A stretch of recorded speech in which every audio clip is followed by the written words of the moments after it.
invito a ponerse de pie para la lectura del texto. Es un capítulo cortito, vamos a leerlo todo. Dice así el texto, 1 Corintios 8:1. Dice, en cuanto a lo sacrificado a los ídolos, sabemos que todos tenemos conocimiento. El conocimiento envanece, pero el amor edifica. Si alguno se imagina que sabe algo, aún no sabe nada cómo debe saberlo. Pero si alguno ama a Dios, es conocido por él. Acerca pues de las viandas que se sacrifican a los ídolos, sabemos que un ídolo nada es en el mundo, y que no hay más que un Dios, pues aunque haya algunos que se llamen dioses, sea en el cielo o en la tierra, como hay muchos dioses y muchos señores, para nosotros, sin embargo, solo hay un Dios, el Padre, del cual proceden todas las cosas, y nosotros somos para Él, y un Señor, Jesucristo, por medio del cual son todas las cosas, y nosotros por medio de Él. Pero no en todos hay este conocimiento, porque algunos, habituados hasta aquí a los ídolos, comen como sacrificado a ídolos, y su conciencia, siendo débil, se contamina. Si bien la vianda no nos hace más aceptos ante Dios, porque pues ni porque comamos seremos más, ni porque no comamos seremos menos. Pero mirad que esta libertad vuestra no venga a ser tropezadero para los débiles.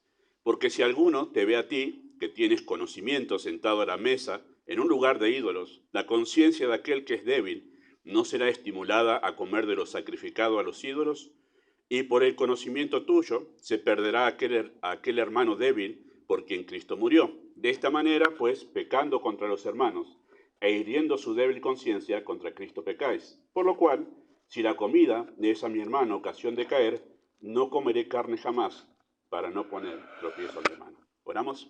Amado Dios, pedimos tu guía, la enseñanza de tu palabra, confiamos en la obra de tu Espíritu que va más allá de lo que uno puede decir y mencionar en este momento. Tú conoces todos los corazones. Deseamos que obres de manera poderosa dentro de nosotros. Oramos esto en el nombre de Jesús. Amén. Muy bien, pueden tomar sus asientos allí. Bueno, como han notado ahí cómo comienza el capítulo en cuanto a, y vuelvo a mencionarlo, ustedes ya lo escucharon cuando iniciamos capítulo 7, esa frase en cuanto a aparece de aquí hasta al final de la carta. Va a aparecer más de una vez y es el prefijo peri, ¿sí? Perímetro, periferia, y habla de un asunto muy determinado que se está hablando, ¿sí? En el capítulo 7, en cuanto a la relación matrimonial, la soltería y todo eso, y acá va a atender otro asunto el apóstol Pablo, que todo lo que se dice aquí está enmarcado dentro de esta temática, ¿sí? Y eso ayuda a nosotros en la interpretación bíblica. Y este capítulo comienza con un tema que se va a desarrollar hasta 11.1. Así que ustedes ya tienen ahí un panorama. Saben que desde 8.1 hasta capítulo 11, versículo 1. El que hizo la división de los capítulos dejó el 11.1 como colgando, pero pertenece al final del capítulo 10, ¿no? Así que hay 3 capítulos que se habla sobre un solo tema. Y aunque en capítulo 9 pareciera como que partió otro tema el apóstol Pablo, pero no, sigue hablando de lo que hoy vamos a empezar a hablar. Así que hay 3 capítulos seguidos para desarrollar un solo asunto. ¿Sí? Así que podemos tener eso presente. ¿Cuál es ese asunto? Bueno, la libertad del cristiano. De eso se tratan estos 3 capítulos que encontramos aquí, empieza aquí en capítulo 8. ¿Sí? ¿A qué nos referimos con la libertad del cristiano? Bueno, ¿qué cosas puede hacer y qué cosas no puede hacer el creyente? El creyente tiene libertad para hacer lo que mejor le parece en cualquier situación de su vida. ¿Qué pautas regulan su libertad? Bueno, todas esas preguntas van a ser respondidas a través de estos 3 capítulos. ¿Sí? De eso va a estar hablando el apóstol Pablo aquí. Y el tema de la libertad cristiana, que se toca en estos 3 capítulos, surge a raíz de una situación que había provocado una división entre los creyentes en la iglesia en Corinto. O sea, este asunto del que hablamos de la libertad cristiana, obviamente mal usada por los de Corinto, varios de ellos ahí, Pablo tiene a bien empezar a escribir cómo funciona el tema de la libertad del creyente. ¿Sí? Una situación que había provocado una división entre ellos, y la situación está descrita en el versículo 10. Esta es la situación, noten versículo 10, porque si alguno te ve a ti, que tienes conocimiento, sentado a la mesa en un lugar de ídolos, la conciencia de aquel que es débil no será estimulada a comer de lo sacrificado. Esta es la situación. Esto nos lleva a nosotros a ubicarnos en esa iglesia hace más de 2000 años atrás, y Pablo, en ese momento, atiende un problema en ese lugar. Y tiene que ver con esto, con algunos creyentes, eran creyentes, sentados a la mesa en un lugar de ídolos, comiendo carne. Menos mal que esto no es un asunto hoy en Argentina, ¿no? Y no tendríamos problemas con los asados. Pero era un problema allá, hoy no. Pero era un asunto de... Uno dice, ¿cómo, pastor? ¿Cómo? ¿Este es un asunto que apareció en la Biblia? Si comían o no comían carne. Bueno, vamos a introducirnos un poquito en aquel momento. Hoy no es un problema eso, obviamente, pero en aquel momento sí lo era. Un creyente sentado a la mesa en lugar de ídolos. Uno dice, va, pastor, ya sabemos que en nuestra creencia cristiana nosotros de plano sabemos que la idolatría es un pecado delante de Dios, ¿verdad? Y uno dice, ¿y en aquel tiempo había creyentes que iban y se sentaban en una mesa en un lugar de ídolos? Bueno, sí pasaba.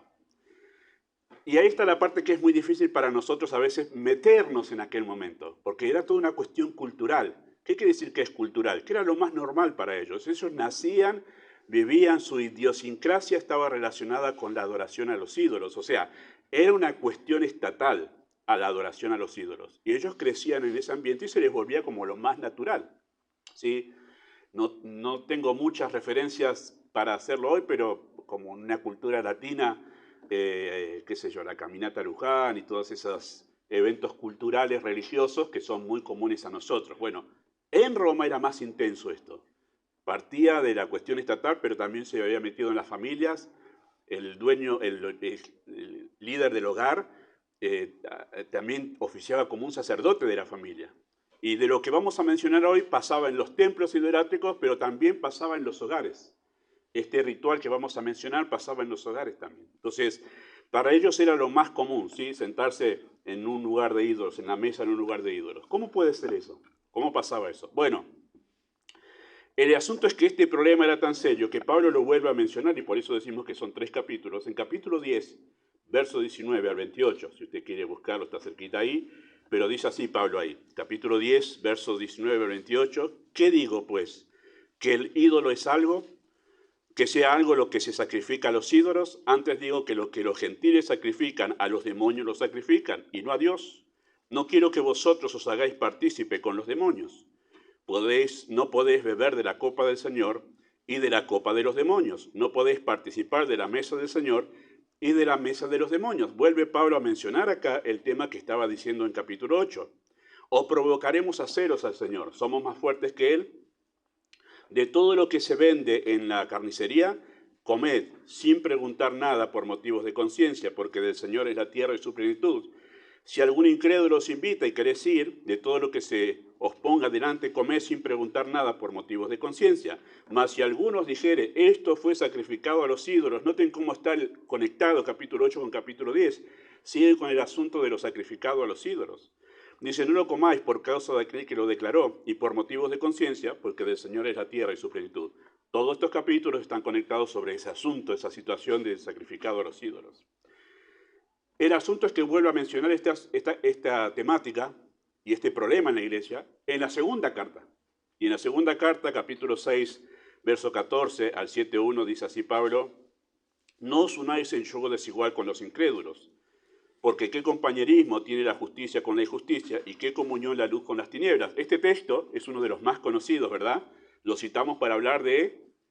Sí, pero no fue citado en ese contexto, para hablar de gente que se estaba casando con incrédulos, no. El asunto de ese versículo está citado en el tema de lo sacrificado a los ídolos. Está bien aplicarlo a esos temas como a otros más, pero acá se está hablando de lo sacrificado a los ídolos, ¿sí? ¿Qué concordia tiene Cristo con Belial? ¿O qué parte del creyente con el incrédulo? Verso 16. ¿Y qué acuerdo hay entre el templo de Dios y los ídolos? Y ahí Pablo sigue con el tema de lo que se hacía en los templos idolátricos en Corintio. Porque sois templo de Dios viviente, como Dios dijo, habitaré y andaré entre ellos, seré su Dios, será mi pueblo, por lo cual salid en medio de ellos y apartaos, dice el Señor, y no toquéis lo inmundo, y yo os recibiré. Seré para vosotros por Padre, vosotros me seréis hijos e hijas, dice el Señor Todopoderoso, así que amados, puesto que tenemos tales promesas, limpiémonos de toda contaminación de carne, y ahí vuelve otra vez el asunto, y de espíritu, perfeccionando la santidad en el temor del Señor. Bueno, el asunto era serio, se tocó en las dos cartas, es que hay 3 capítulos para esto, los mencioné para que noten el hilo de pensamiento que se va llevando a través de estos 3 capítulos, ¿sí? Bueno, la pregunta que cae de maduro, obviamente, en este asunto es, ¿por qué un cristiano estaría sentado a la mesa en un lugar de ídolos? ¿Qué significa eso? ¿Qué estaba diciendo Pablo allí? Bueno, necesitamos trasladarnos al contexto cultural de aquel momento en Corintio y hablar lo que Pablo va a desarrollar aquí, en primer lugar, del punto de conflicto sobre este asunto de los sacrificados a los ídolos, ¿sí? Hermanos, los sacrificios de animales eran parte de la vida social y religiosa en ciudades como la de Corintio. Esto era parte del imperio romano muy común. Pero eso de sacrificar carne a un animal, mejor dicho, a los ídolos era parte de la cultura. Esto sucedía allí, ¿sí? En Corinto había muchos templos idolátricos, los más conocidos o más populares, en que habíamos mencionado una vez, como el templo de Afrodita, otros como el templo de Apolos y algunos otros dioses no tan populares, pero estaba lleno de esto, ¿sí? La ciudad de Corintio pues, era muy común en aquel momento. Y estos sacrificios eran ofrecidos en actos públicos, realizados por las familias, como les mencioné recién, en el hogar se podía hacer esto, o también por gremios o autoridades civiles estaban constantemente manteniendo esto dentro de la idiosincrasia de la gente en ese momento. ¿Sí? El hecho de sacrificar era parte de su cultura. Ahora, el asunto es que del animal que se sacrificaba en estos templos, ¿sí? Una parte de ese animal que se sacrificaba se quemaba justamente como ofrenda al ídolo, ¿sí? Se le ofrecía así. Pero no se ofrecía todo. Había una parte y la otra parte que no se ofrecía a los ídolos se comía en un banquete religioso que podía realizarse dentro del templo mismo, en algún otro lugar del templo más apartado del lugar central de adoración, o mismo en el patio del templo de los ídolos se hacía un banquete.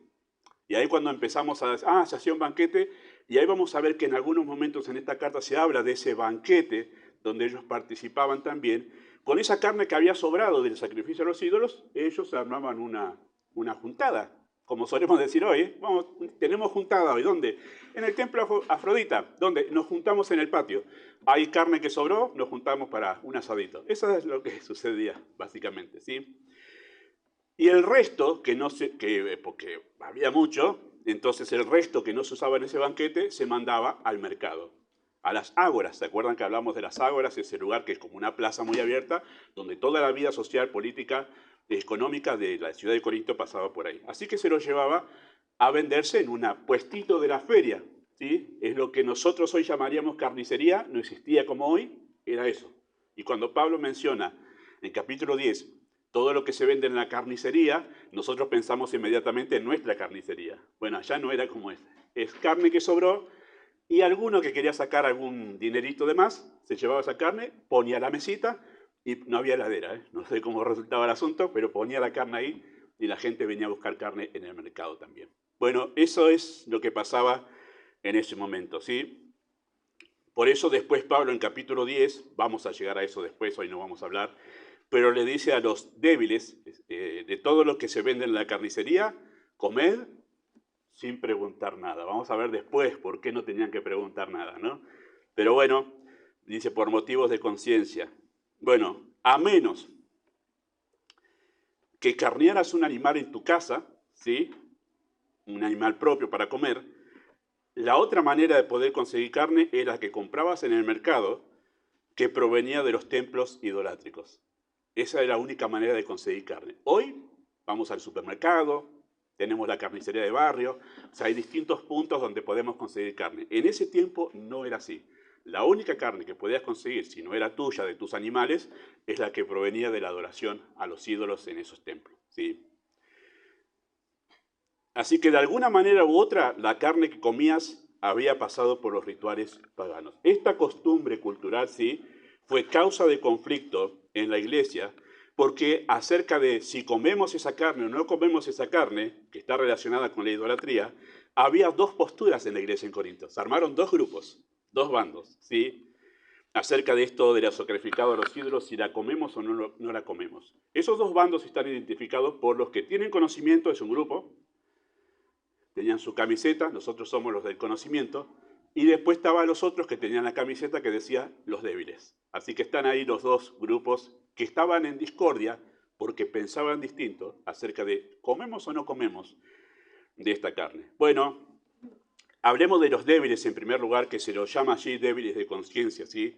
¿Quiénes eran esos? Bueno, eran creyentes nuevos e inmaduros que asociaban esa carne, que se conseguía de estas maneras, la asociaban ellos inmediatamente con la idolatría, y al ver esa carne, porque ya venían de ese pasado cultural, ellos veían algo que tenía que ver con los ídolos, ¿sí? Allí. La veían como contaminada esa carne. Entonces ellos, en su conciencia, decían, es carne, sí, pero esto fue ofrecido a un ídolo. Y en mi conciencia creo que estoy pecando al consumir. Esa era la idea de los débiles, ¿sí? Creían que de alguna manera al consumirla estaban siendo partícipes de esa adoración pagana y cayendo en el pecado de idolatría. Ese era el problema de estos hermanos nuevos, inmaduros, que se los llama de débil conciencia.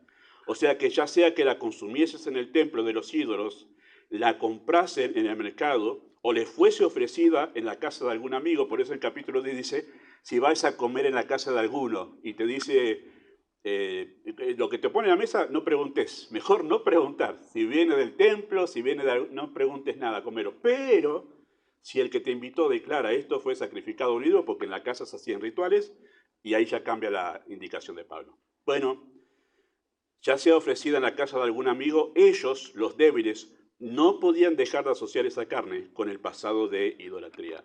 Para ellos, para los débiles, ¿sí?, de conciencia, estaba mal comer de esa carne. Es como que estamos pecando, estamos cayendo en el pecado de idolatría, y eso constituía un pecado serio. Entonces estaba ese grupo ahí, ¿sí?, que cuando aparecía alguien que comentaba, yo hoy estuve en el banquete allá, y ya lo miraba mal. Qué terrible pecador que es este. Bueno, esa es la idea. Y después está el otro grupo, de los fuertes, los llamamos aquí, ¿sí? Los fuertes son creyentes con cierto conocimiento doctrinal.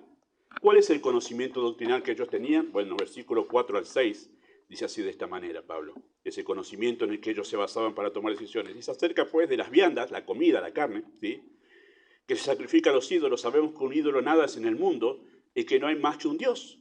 Pues aunque algunos se llamen ídolos, sea en el cielo o en la tierra, como hay muchos dioses y señores en minúscula, ¿no? Para nosotros, sin embargo, solo hay un Dios, el Padre, que procede en todas las cosas. Dios es el que nos ha dado esta carne, y nosotros somos para Él, y un Señor, Jesucristo, por medio del cual son todas las cosas, y nosotros por medio de Él. Bueno, estos maduros o fuertes que se mencionan aquí, ellos decían, no existen los ídolos, porque eso que van a adorar allí, que es una imagen de metal, de madera o de yeso, eso no es más que una figura que no tiene vida. Y ellos estaban acertados en este conocimiento. Ese ídolo no existe, en la mente de la gente existe, pero no hay nada. Nosotros creemos en un Dios viviente, alguien que realmente vive.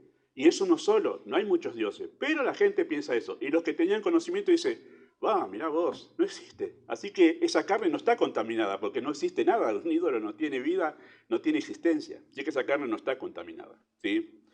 Así que ellos, los que tenían este conocimiento, podían separar lo que era la adoración al ídolo, propiamente dicha, y la carne como alimento. Y ellos decían, una cosa es si yo voy allá y estoy adorando a ese ídolo, pero yo no voy para adorar a ese ídolo. Voy porque tengo algún familiar que justo tenía un banquete ahí, yo como la carne, pero no estoy adorando al ídolo. Y tenían ese conocimiento, y en su mente podían participar sin siquiera imaginar que estaban pecando. Para ellos no era pecado. O incluso ir al mercado y comprarla, los que tenían conocimiento, decir, bueno, dame 2 kilos de lomo. No sé cuánto está el lomo ahora. Pero dame 2 kilos. Y ellos se lo podían llevar a la casa sin ningún peso de conciencia, porque esto es carne, es alimento y punto. Yo no adoro al ídolo, yo me llevo la carne y la como, no está contaminada. Bueno, esa era la idea, y estaban en lo cierto, hermanos, estos creyentes que pensaban eso, porque eso Pablo lo afirma como una doctrina que todos creemos, ¿verdad? Es así. Ellos podían ver esa carne como una provisión del Señor para su sustento. Por eso ese conocimiento que tenían, esto viene de Dios, que nos da todas las cosas. Esto es provisión de Dios para mí, para mi alimento. De esa manera lo veían ellos, ¿sí? Así que ya sea que la consumiesen en el templo, la comprasen en el mercado o le fuese ofrecida en la casa de algún amigo, estos con conocimiento no veían otra cosa más que un alimento, no veían un demonio en esa carne. Veían un alimento, no veían un ídolo, ¿sí? Esa era la situación de ellos. Por lo cual, no tenían ningún problema en ir al templo de los ídolos y participar de un banquete si algún amigo los invitaba. ¿Por qué? Porque su razonamiento es: yo no voy allá a adorar al ídolo. Voy con mi amigo, la carne no está con... y participo, ¿sí? Y hasta ese punto está bien lo que piensan, ¿sí? En cierto momento. Vamos a quedarnos ahí por un momento en ese pensamiento. Ahora vamos a desarrollar cuál es el error de ellos, ¿sí? Ellos se apoyaban en su libertad cristiana para esto.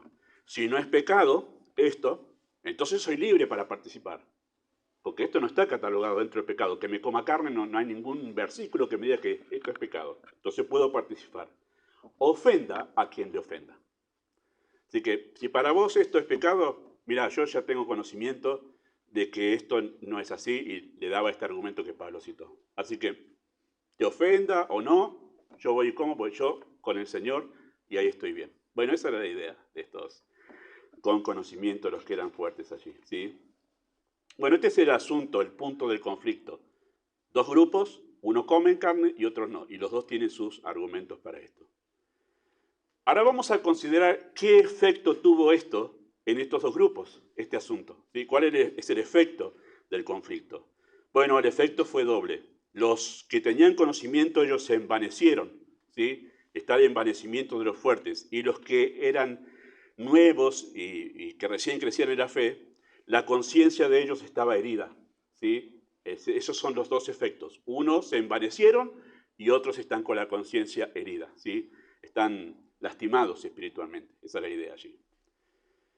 Bueno, los que tenían conocimiento se habían envanecido. Esa palabra es interesante porque Pablo la usa solo aquí en Corintio y una sola vez la usa en la carta a los Colosenses. Después no se usa más en la Biblia. Hay otras palabras que se usan para hablar de arrogancia y envanecimiento, pero esta solo se usa aquí. Lo mencionamos cuando estudiamos capítulo 4. Capítulo 4, verso 6 dice: por esto, hermanos, lo he presentado como ejemplo en mí en Apolos por amor de vosotros, para que en nosotros aprendáis a no pensar más de lo que está escrito, no sea que por causa de uno os envanezcáis unos contra otros. Es la misma palabra que Pablo usa en 8.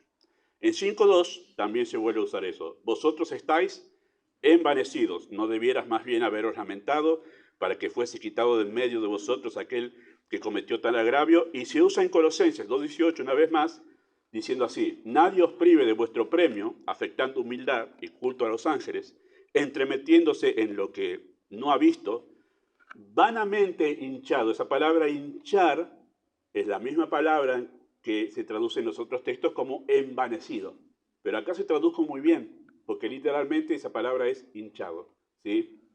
Por su propia mente carnal, ¿sí? Es la palabra, en el original del griego, la palabra fuelle, como es el fuelle del bandoneón, que lo que hace es inflarse mediante un proceso mecánico, se infla y se llena de aire. Esa es la idea de esta palabra acá: se infló, y que ahora, como se infló, tiene la apariencia de ser algo muy grandote, enorme, pero adentro está lleno de... no hay nada adentro. Esa es la idea de esta palabra fuelle aquí. Y es importante que lo entendamos porque sabemos qué le está queriendo decir Pablo a estos que tenían conocimiento. Que por tener conocimiento estaban como mirando desde arriba a los débiles. Ya vas a crecer vos, y ya vas a tener el conocimiento que yo tengo, vas a ver cómo vas a estar como yo, espiritualmente, en los cielos. Bueno, esa era la idea. Se habían envanecido porque creían que al tener este conocimiento eran como superados en todos los asuntos, que eran un tropiezo para los débiles. Esa es la idea aquí, ¿sí? Y lo interesante es que siempre que Pablo utiliza este término, fuelle, que se traduce en envanecimiento, en los textos donde Pablo lo usa es para hacer referencia a una persona que, debido a su conocimiento doctrinal, cree ser espiritual, ¿sí? Pero actúa de manera contraria a una persona espiritual. Las veces que Pablo usa esa palabra aquí es justamente en referencia a esa situación. Creyentes que creen que por cierto conocimiento son más espirituales, andan re bien con el Señor, pero en su conducta contradicen todo eso. Esa es la idea que Pablo utiliza aquí también. Por eso dice: el que cree saber algo y está envanecido, todavía no lo sabe como debe saberlo. O sea, aprendió una doctrina que es correcta, pero la está usando mal. Entonces, por eso es que cree que sabe, pero no sabe cómo debe saberlo. La aprendió de manera equivocada, tiene la actitud incorrecta, ¿sí? Así que los envanecidos, ese grupo que está mencionado aquí, ellos se pusieron firmes en hacer valer su derecho. Yo tengo derecho. Voy con mi dinero, el que me gané trabajando en el campo, voy con mi dinero, pago esa carne, la carne es mía, la compré yo. Tengo derecho a comerla. Y esto no es pecado, así que hace valer su derecho. Y está luchando por eso con el otro grupo. Que quiere, el otro grupo me imagino que dice, mi hermano, no vayas más ahí, no comas más de esa carne, es terrible lo que estás haciendo, estás cayendo en el pecado de la tría. Y los envanecidos decían, no, mira, no te metas con mis derechos, yo soy dueño de comer lo que me gusta y lo que no me gusta dejarlo. Así que no te metas, ese es mi derecho. Bueno, esa es la idea de la actitud de envanecimiento, ¿sí? Incluso los envanecidos estaban dispuestos justamente a seguir con esa práctica al costo de herir a otros y abrir una puerta para que se vayan de la iglesia. Versículo 11, Pablo va a decir que al participar y no privarse de eso, voy a leerlo mejor, al versículo 11, ahí lo tienen a la mano, dice, y por el conocimiento tuyo se perderá el hermano débil por quien Cristo murió. Uno dice, ¿cómo se puede perder la salvación? Bueno, no, lo que está diciendo, ese hermano se va a perder de la comunión de la iglesia. Voy a hacer un acento al final sobre eso. Pero no está hablando de perder la salvación, sino está hablando de que ese hermano se va a perder de la comunión de la iglesia. Voy a explicar por qué estaban tentados estos débiles a irse de la iglesia, ¿sí? Pero esa es la situación allí. Bueno, estaban amenazando con irse y a estos con conocimiento no les importaba. Bueno, te querés ir, andate, pero yo voy a seguir comiendo carne. Esa es la idea de esta discordia entre estos dos grupos. Bueno, después están los que eran débiles, sí, con una conciencia extremadamente sensible. Estos débiles se volvieron irritantes y veían pecado donde no lo había. ¿Has visto las personas que ven fantasmas en todos lados? Bueno, estos veían pecado en todos lados. Ese es el problema de la débil conciencia. Una conciencia que no está nutrida con la verdad de Dios y es una persona que es nueva en la fe. Es lo que nos ha pasado a todos al convertirnos, hermanos, ¿verdad? Nosotros apenas nos convertimos, empezamos a ver pecado por todos lados porque antes no lo veíamos, pero ahora todo es pecado. Y bueno, eso tiene que ver con nuestra inmadurez más que nada. Después cuando crecemos empezamos a ser más sabios con discernir qué cosa es pecado y qué no. Pero ellos se volvieron irritantes. Y entiendo que lo que ellos estaban haciendo es a cada rato preguntando, ¿dónde vino esa carne? Pará un momentito. Antes de poner las parrillas, ¿de dónde vino? ¿Dónde la compraste? Claro, una persona así todo el tiempo está preguntando eso, es medio fastidioso, ¿verdad? Por eso en capítulo 10, ¿qué le va a decir a ellos? No pregunten nada, muchachos. Hasta de preguntar, cómanse eso y listo. Bueno, esa es la idea después que le habla a los débiles, pero no en este caso va a dar una exhortación a ellos en capítulo 10 de eso, ¿no? De no pregunten, si te invitan a comer, no preguntes si se ofreció al ídolo o no, no pasa nada. Pero después le va a hablar a ellos, ¿sí? Ahora les va a hablar a los que tienen conocimiento. ¿Sí? Aquí a Pablo le preocupa el efecto de la actitud de los fuertes que estaba teniendo sobre los débiles, ese efecto que estaba teniendo sobre los débiles, ¿sí? Los hacían tropezar. Los que tenían conocimiento, al insistir en mantener esta práctica, estaban haciendo tropezar a los más débiles. Y esa es la preocupación de Pablo aquí. ¿Sí? Pablo no dice, bueno, muchachos, ustedes tienen razón en todo lo que dicen. Me pongo del lado de ustedes. Vamos a ponernos acá un frente unido contra los de débil conciencia. No. Lo que Pablo dice, bueno, vamos a parar la pelota, vamos a arreglar acá algo que está mal en la actitud de ustedes. Con lo que ustedes están haciendo de hacer valer su derecho, ustedes están haciendo tropezar a los más nuevos en la fe. Y eso le preocupa a Pablo. Esa idea de hacer tropezar a alguien que aparece varias veces en el Nuevo Testamento es hacer caer. Esa es la idea de hacer tropezar. Hacer caer, ¿sí? Es volvernos un obstáculo para que el otro tenga una buena relación con Dios. O sea, nosotros hacemos tropezar cuando con nuestra conducta estamos estimulando al otro a alejarse de Dios. Esa es la idea de hacer tropezar, ¿sí? A otro. Ya sea porque entorpecemos el testimonio del Evangelio y colaboramos para que la persona, si es incrédula, lo rechace, o porque hago que un creyente se vea afectado en su crecimiento espiritual. Al terminar toda esta sección, capítulo 8, 9 y 10, en el capítulo 10 Pablo va a decir, no sean tropiezo ni a judíos, a gentiles, ni a la iglesia de Dios. Entonces menciona tres grupos que nosotros debemos preocuparnos con nuestra conducta de no estar siendo un tropiezo. A los incrédulos, para que se acerquen a Dios. Tené cuidado porque con tu conducta puedes hacer que aquellos que no conocen a Dios terminen por rechazarlo por vos. porque llevas una vida equivocada, en desorden. Tené cuidado con ser tropiezo a la iglesia, no sea que por tu conducta los hermanos nuevos quieran irse de la iglesia. Entonces hay que tener cuidado con eso, dice Pablo, ¿sí? Con hacer tropezar a alguien.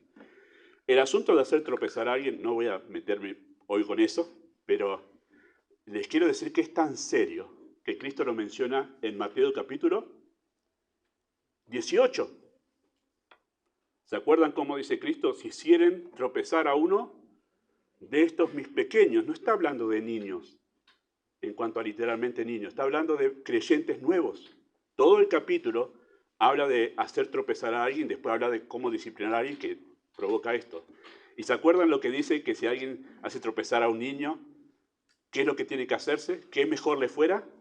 Atarse una piedra, la piedra de molino es esa rueda grandota que era movida por un asno en el granero y que tiraban todo el grano ahí, y esa rueda grandota de molino lo que hacía dando vueltas era aplastar para hacer harina, todos los granos. Dice, si ustedes hacen tropezar a alguien, esto es muy serio, mejor, les digo, átense una piedra de molino y tírense para no volver a emerger más. Es una hipérbole eso, no está diciendo que lo hagan. Es una hipérbole para hacerlos entender qué serio es el asunto de hacer tropezar a alguien. Bueno, y eso es lo que preocupa a Pablo aquí en este capítulo, ¿sí? Esa es la idea. Bueno, ¿de qué manera los fuertes eran un tropiezo para los débiles? ¿De qué manera? Bueno, versículo 10 lo dice, lo hemos leído recién. Si alguno te ve a ti, que tienes conocimiento, sentado a la mesa en un lugar de ídolos, la conciencia de aquel que es débil no será estimulada a comer de lo sacrificado a los ídolos. Ese simple acto de verte a vos, vamos a trasladarlo ahí, verte a vos, sentado ahí en el patio del templo de Afrodita, vos no vas a adorarlo, ya lo sabemos, porque vos no adorás ídolos, crees en un Dios único, verdadero. Pero por ir porque tu pariente o tu amigo te invitó y el hermano débil pasa justo por ahí, que iba al mercado a comprar y te ve, mirá vos, Pepito, sentado en el banquete, comiéndose un lindo churrasco de los ídolos. Si él te ve, en su mente va a empezar a pasar un conflicto. En su mente va a empezar a pasar un conflicto. ¿Cuál es el conflicto que va a empezar a pasar? Bueno, él tiene conocimiento y a mí me han dicho que la idolatría es mala, pero él participa y entonces se empieza a crear un conflicto de ¿está mal o está bien la idolatría al final? Ese es el conflicto que pasa en la mente de una persona débil en la fe. La palabra clave de ese versículo dice la palabra estimulada. Su conciencia será estimulada, ¿sí? Que traducido de manera literal esa palabra estimulada es edificar.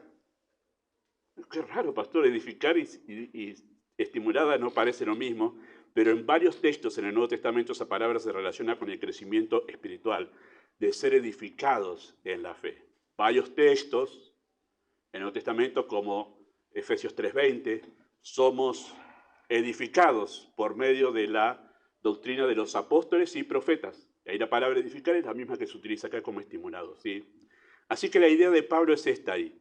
Si tu hermano débil te ve a ti, que tienes conocimiento, sentado a la mesa del templo de los ídolos, en su mente se creará un conflicto entre la doctrina que le fue enseñada acerca de la idolatría y lo que tú haces. Él va a ver que acá hay una contradicción, porque él lo único que va a pensar es, si estás en el templo de Afrodita comiéndote un banquete y directamente estás relacionado con la idolatría, en su mente se crea un gran conflicto allí, ¿sí? Entonces, él será edificado en su fe, creyendo que no está mal, ¿sí? Por eso habla de usar la palabra edificar, aunque su conciencia le diga lo contrario. Lo veo al hermano aquel que tiene ya varios años en el Señor sentado ahí, entonces no está mal, pero en su conciencia todavía siente que sí está mal y entonces hay un conflicto de ideas contrapuestas ahí. El creyente, este creyente, tendrá un crecimiento defectuoso de esta manera, ¿sí? Pensando que uno puede tener una doble. Yo ya sé que está mal. Entonces el hermano que va a la iglesia está ahí y me dice que en la iglesia hay que comportar de una manera, pero afuera puedo hacer otra. Y es la doble moral del creyente. Ese es el conflicto que se le va a crear en la mente de un creyente nuevo. Dice, bueno, en la iglesia todo rectito, todo bien, atendido todo, pero afuera podemos hacer otra cosa, porque lo veo el hermano que hace eso. Esa es la idea que se le forma en la mente, la doble moral. Y así crecerá, pensando que se puede hacer una cosa en la iglesia y afuera otra. Y entonces ahí es donde vemos un crecimiento espiritual defectuoso, ¿sí? Pensando de esa manera, ¿sí? Pensando que se puede hacer una cosa en la iglesia y otra cosa en casa. Cuando el verso 11 dice se perderá, no se está refiriendo a perder la salvación, sino a perderse de la comunión de la iglesia. Generalmente, hermanos, cuando los creyentes nuevos ven una doble moral en los creyentes más antiguos, casi siempre, no voy a decir siempre, pero casi siempre, terminan por abandonar la iglesia. Porque en un momento que empiezan a crecer, esta doble moral que algunos dan la imagen que están practicando, termina por decirle a los nuevos, decirle, al final no hay ninguna diferencia estar en la iglesia que estar en el mundo. Terminan por irse. Y ese es el peligro, Pablo, se perderá aquel hermano porque en Cristo murió, no va a ser sacado del lugar donde puede crecer y madurar en su fe. Esa es la idea de la expresión allí. Ahora, estos casos, hermanos, que estoy citando acá, de esta situación de que los que son nuevos tienden a rechazar la iglesia por la doble moral que otros cristianos llevan, suele darse más seguido dentro de las familias de la iglesia. ¿Sí? Lo he visto como pastor muchas veces eso, y es muy triste en verdad. ¿Sí? Padres cristianos que viven una doble moral delante de sus hijos, terminan por abandonar la iglesia a sus hijos cuando ya tienen la capacidad de poder decidir por sí mismos. Al principio, varios de ustedes acá que están trayendo a sus chicos a la iglesia, fenómeno. Pero si ustedes papás, ¿sí? Cuando digo papás, digo papá y mamá. Digo, si ustedes papás hacen esto de vivir una doble moral, los hijos lo ven a ustedes en la iglesia como re espirituales, pero llegan a casa, créanme que sus hijos los están observando a ustedes, ¿sí? Y en casa ustedes tienen una conducta que contradice la verdad del Evangelio, esos hijos cuando crezcan, llegada a la adolescencia, la etapa donde ellos empiezan a rebelarse, pero vos qué me hablas de la iglesia, del Evangelio, si yo te conozco como sos en casa. Y después terminan por irse. Este es el problema que Pablo está viendo aquí.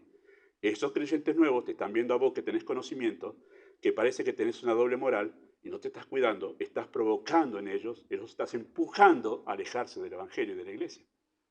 O créanme que quizá la mayoría de ustedes que ha estado mucho tiempo en iglesias conocen más de un caso que ustedes han ido a visitar, le han dicho, no voy más a la iglesia, ¿son todos? Exactamente. Y en algunos casos tienen razón. Eso es lo triste, que en algunos casos tienen razón. Por eso el asunto es muy serio. Entonces el punto de conflicto es la carne sacrificada a los ídolos. El efecto de ese conflicto es la división entre los creyentes. Y ahora vamos a ver nosotros la solución del conflicto. ¿Sí? ¿Qué solución ofrece Pablo para este conflicto? Bueno, Pablo pone el peso de responsabilidad sobre los fuertes, los que tienen conocimiento. Ellos son los responsables de poder solucionar este problema de división por esta diferencia de opiniones sobre este asunto. La responsabilidad cae sobre los fuertes. Por eso es que acá le habla a ellos.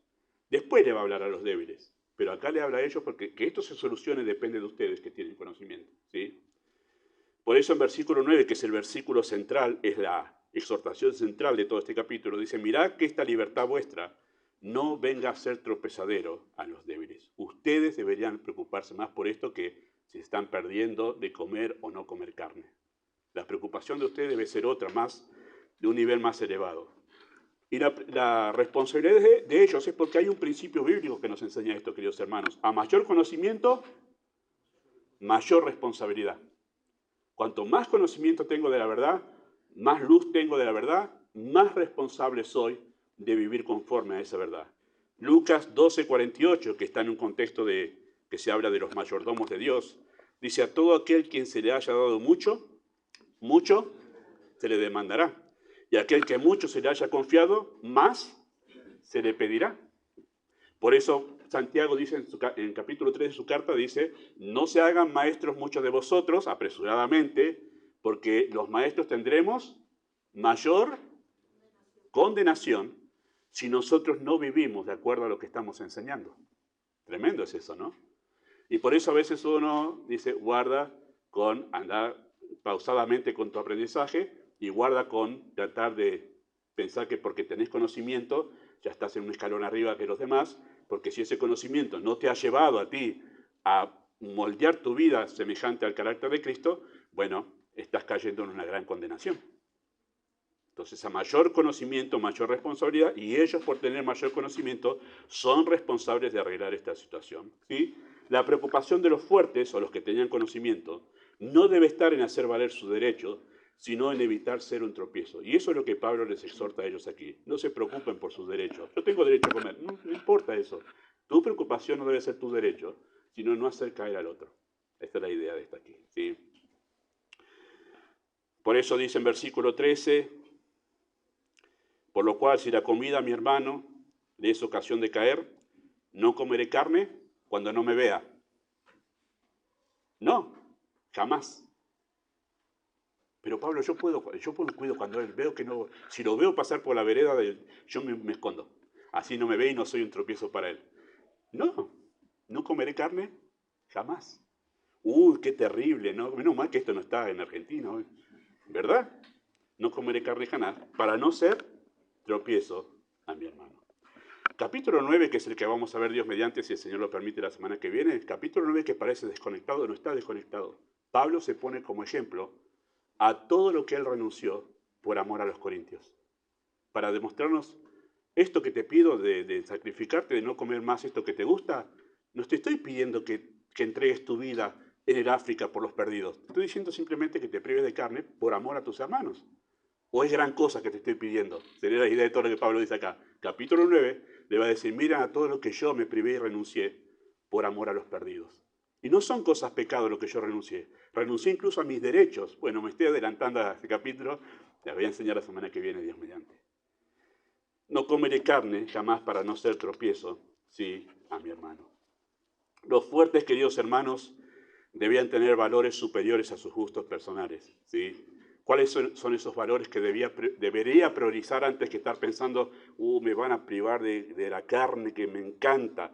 Antes de estar pensando en eso, Pablo dice, piensa en otra cosa que es más importante que eso. Primero, la relación con Dios, versículo 8.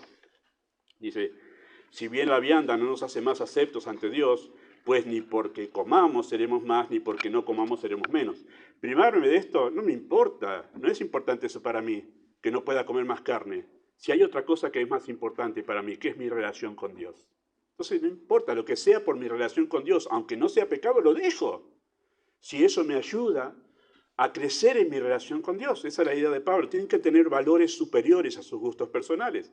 Y además tienen que tener valores que se relacionan con el cuidado de la iglesia. Versículo 12. Dice, de manera que, pues, pecando contra los hermanos e hiriendo su débil conciencia contra... acá se volvió más serio el asunto. Si yo insisto con mi derecho a comer este churrasco que me gusta y no voy a dejar porque a mí me gusta y no es pecado, y sabés que otro está siendo herido, estás pecando contra Cristo. ¿Por qué al pecar contra un hermano de la iglesia pecamos contra Cristo? Porque la iglesia es el cuerpo de Cristo. Así que de manera quizá indirecta estás pecando contra el Señor al no tomar en cuenta que tu conducta está siendo un tropiezo a la vida de tus hermanos. ¿Sí? Eso es lo que está diciendo aquí. A veces olvidamos, queridos hermanos, que todo lo que hacemos como creyentes en nuestra vida cotidiana afecta a la iglesia. ¿Sí? Afecta a la iglesia. Más hoy en día que la vida, no de todos, gracias a Dios que no es de todos, hay excepciones, pero la vida de muchos pasa por ¿dónde? Las redes sociales. Las redes sociales. Siempre hago esta broma, es de broma, yo lo hago. Pero cuando llega el verano, ahora ya no lo publico más porque estoy en otra posición, pero antes cuando no estaba como pastor, capaz me animaba a hacer esos chistes en las redes sociales. Llega el verano, por favor, suban fotos del cuello por arriba. ¿Por qué? Porque algunos se sacan fotos en la playa en una postura y en una cena que no es tan agradable verlo, semidesnudos. ¿Y sabe lo que piensa tu hermano si te ve ahí? Tú dices, pero está prohibido la playa. No, tenga cuidado. Y por eso bromeaba, saqué fotos de cuello para arriba, porque a veces no hay pudor en algunas fotos que se ven en las redes sociales, ¿verdad? Hay que tener mucho cuidado, hermanos, porque la vida privada está muy expuesta. Y tú no sabes si eso que estás publicando no sería un tropiezo a otros que son nuevos en la fe. O incluso no hablo ya de eso, sino de posturas políticas que a veces se publican en las redes sociales. No me gusta el presidente que está, sea esto o cualquier otro, y entonces largo todo mi opinión y no sabes si estás dándole un mal testimonio a otro, que en lugar de ser cuidadoso con tus palabras, ser cuidadoso con tus actitudes ante una autoridad, no está haciendo un tropiezo a tu hermano en la iglesia. Bueno, todas esas cosas a tener en cuenta, porque hay algo más importante que mis gustos, y es la relación con la iglesia, porque al pecar contra los hermanos podemos estar pecando sin duda contra Cristo. Así que como creyentes maduros tenemos una mayor responsabilidad que los creyentes nuevos. Hay mayor responsabilidad que los creyentes nuevos, los que somos maduros, de cuidarnos muchísimo más en la imagen que estamos dando entre ellos, ¿sí? Bueno, como conclusión a esta enseñanza que Pablo da aquí, vamos a decir estas cosas. Nuestra libertad cristiana está limitada por la ley del amor, ¿sí? No tenemos una libertad absoluta para hacer lo que querramos como creyentes, no. Porque no somos libres. Ahora, antes de conocer a Cristo tampoco éramos libres. Romanos capítulo 6 decía que nosotros éramos esclavos del pecado. Estábamos limitados en una cárcel que se llama la cárcel del pecado. Todo lo que hacemos ahí, libremente y de voluntad, todo está relacionado con el pecado. Fuera de eso, no podía hacer nada. Entonces, mi parámetro era la vida en pecado. Ahora que estoy en Cristo, he sido liberado del pecado, pero soy esclavo de Cristo. Entonces, tampoco tengo libertad absoluta. ¿Y cuáles son los parámetros de esta libertad que ahora tengo que está controlada? ¿Cuáles son las barreras? ¿Cuál es el marco en el que me manejo? El amor es uno de ellos. Voy a citar otros marcos en los otros capítulos, pero el amor es uno de ellos. El amor no me permite, el amor a Dios y a los hermanos, no me permite hacer lo que se me antoja a mí. La ley del amor me pone límites en qué puedo hacer y qué no puedo hacer como creyente. Entonces, cuando alguien de sus familiares afuera le dicen, che, a vos en la iglesia te prohíben esto, aquello, no, la ley del amor me lo prohíbe. La ley del amor hacia mis hermanos y hacia mi Dios es lo que me pone un límite a mí para no hacer cualquier locura, ¿sí? Eso es lo que Pablo está diciendo aquí. Nuestra libertad como cristiano está limitada por la ley de amor. No soy libre de hacer todo aquello que tenga ganas de hacer porque no tengo una libertad absoluta. Por ejemplo, tú tienes libertad de circular libremente por la calle, ¿verdad? Todos aquí tenemos esa libertad de transitar libremente por las calles de nuestra ciudad, ¿verdad? Eso es un derecho que tenemos nosotros al ser parte de un Estado, ¿sí? Siempre y cuando no dañes a terceros. Si vos sos una persona peligrosa para la sociedad, ¿dónde te ponen? Te privan de tu libertad. Ahí ya no tenés derecho a circular libremente por la ciudad porque vos sos un peligro para la sociedad. Y ahí tu libertad, tu derecho, se acabó. Interesante eso. No es que podés andar por la calle libremente haciendo lo que quieras, no. Simplemente respetando ese límite, que hay otros que viven en tu ciudad y a ellos tenés que respetarlo, ¿sí? Bueno, de la misma manera en la vida cristiana, tiene derecho el cristiano a aquellas cosas que no son pecado siempre y cuando no esté siendo tropiezo a otro. Así que ten cuidado en cómo impactas en la vida de los que te rodean. Ten cuidado en cómo impactas en la vida de los que te rodean. ¿Debe importarnos lo que los demás piensen? Ya les puse ahí todo, siempre me adelanto. Sí y no. ¿Debe importarnos lo que los demás piensen de mí? Bueno, sí y no. No debe importarnos lo que los demás piensen como una forma de buscar nuestra valoración personal. No importa si vos me amás o no me amás, no debe ser. Lo que vos pienses de mí en cuanto al hecho de valorarme como persona no debe ser importante, porque nuestro sentido de valía está completo en Cristo. En ese sentido no debe importarnos lo que los demás piensen. Pero sí debe importarnos lo que los demás piensen en el efecto que causamos en ellos y la idea que les damos de nuestra fe. Pablo, por ejemplo, lo dejó bien claro en la segunda carta, en capítulo 12, versículo 6. Él dijo así: si quisiera gloriarme, no sería insensato, porque diría la verdad, pero lo dejo, no lo digo a eso. ¿Por qué no lo digo? Para que nadie piense de mí más de lo que en mí ve u oye de mí. Estoy preocupado la imagen que yo estoy dando de mi fe a los demás. Y no quiero que tengan una idea equivocada de mí. Y por eso hay cosas que no las comento. ¿Y qué era lo que comentaba en capítulo 12 de la segunda carta? Que él no sabía si había muerto o no, pero lo que sí sabía es que había subido ¿a dónde? Al tercer, y escuchó el lenguaje de los ángeles.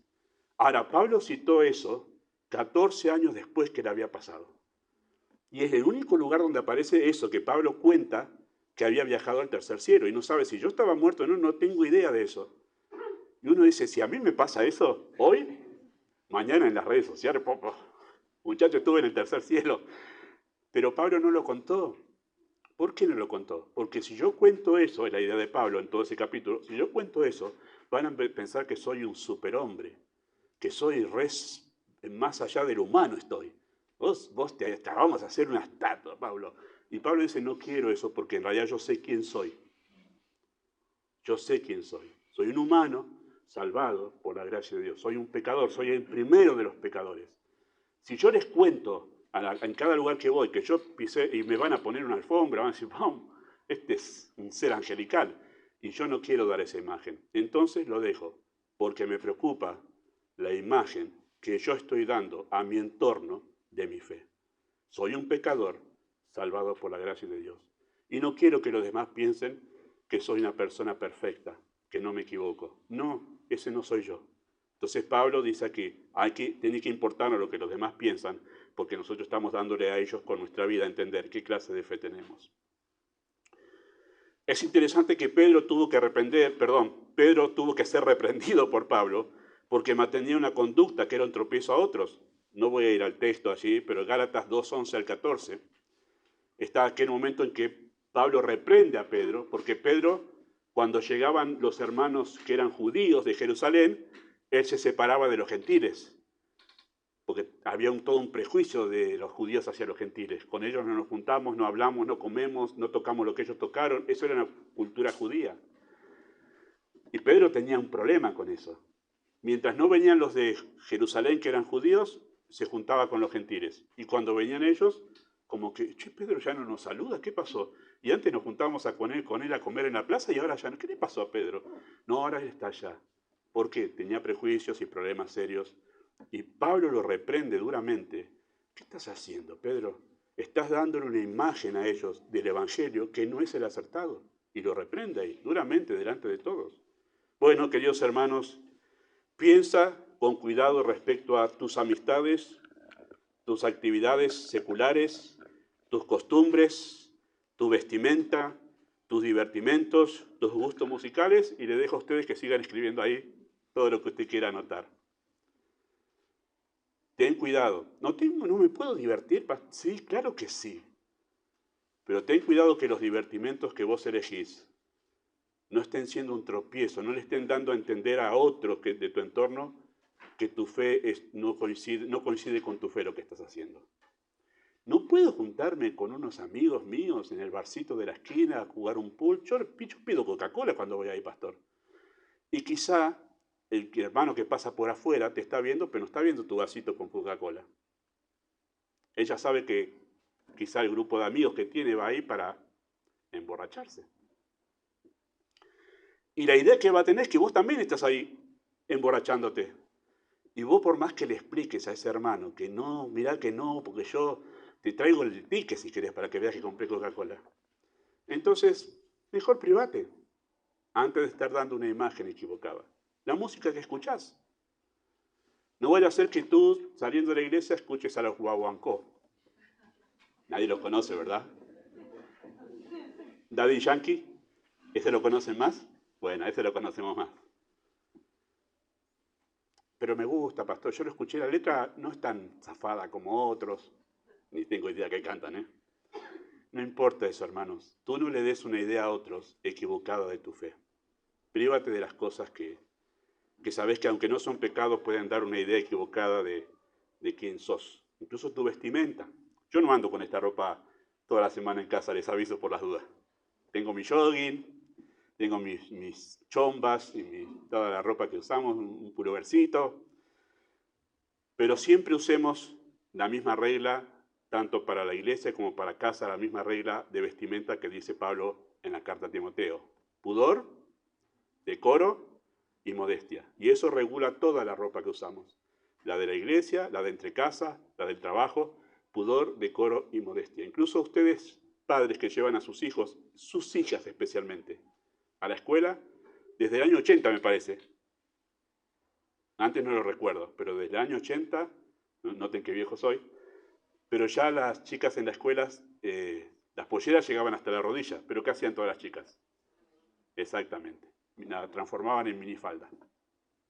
que sus hijas, papás, no den esa imagen, no les dejes dar esa imagen. Si tú tienes valores cristianos, enséñale a cubrirse el cuerpo. Porque quizás estás dando una idea equivocada de qué evangelio crees. A tus hermanos en la iglesia, está haciendo un tropiezo. Eso, y ahí viene la razón por la cual muchas veces he recomendado en campamentos de jóvenes, aquí mismo lo he enseñado en otros momentos, tengan cuidado cuando son invitados a cumpleaños de sus parientes. Hay algunos, no todos, algunos cumpleaños donde ustedes saben que si algún creyente los ve, todo lo que se hace en esos cumpleaños, usted puede estar dando una imagen equivocada del evangelio. Que usted comparte ciertas cosas que no debería compartir, aunque usted está ahí y no les está compartiendo. Hay que tener mucho cuidado con todo eso. El creyente es llamado a renunciar, si fuere necesario, incluso a sus gustos personales por amor de Cristo. Lo interesante es que este tema, Pablo lo trata en la carta a los Romanos también, capítulo 14 y 15, donde había un problema también entre los que comían carne y los que comían lechuga, ¿sí? Y ahí también pone el peso sobre los maduros en capítulo 15 de Romanos, y dice así, versículo 31, así que los que somos fuertes debemos soportar la flaqueza de los débiles, y no, ¿a quién? A nosotros. Pero a mí me gusta. Bueno, por Cristo, si es necesario, tendría que morir a lo que a ti te gusta, ¿sí? Cada uno de nosotros agrada a su prójimo en lo que es bueno para edificación. ¿Por qué todo esto? Bueno, porque ni aun Cristo se agradó a sí mismo. Y es aquí donde el Evangelio te lleva a un paso más allá del humano. Porque hoy hay tanta presión para que tú luches por tus, y acá el Evangelio te dice, tenés que estar dispuesto a morir a tus derechos si fuese necesario, por amor a Cristo y por amor a la iglesia. Eso se va a acentuar en el capítulo que viene, cuando Pablo va a decir, miren a todos los derechos que yo renuncié para ganar alguno para Cristo. Eso es más importante que mis derechos, dice Pablo. Bueno, este capítulo, queridos hermanos, nos enseña eso, que nuestra libertad está limitada por la ley del amor. La ley del amor me limita a mí en qué hago por amor a Cristo y por amor a su iglesia. Amado Dios, oramos en el nombre de Cristo, que esta palabra, esta enseñanza pueda ser utilizada de manera especial en cada corazón para que podamos crecer en la relación unos con otros, pero especialmente en cómo comunicamos el Evangelio con nuestra vida a los demás. Y úsala también para aquellos que no te conocen aquí, para que de alguna manera que solo tú puedes hacer, puedan ser llamados al arrepentimiento y a la fe, al observar que hay una vida superior, que hay una vida más grande, más amplia que la vida común que llevamos en este mundo. Y pedimos tu gracia en el nombre de Jesús. Amén.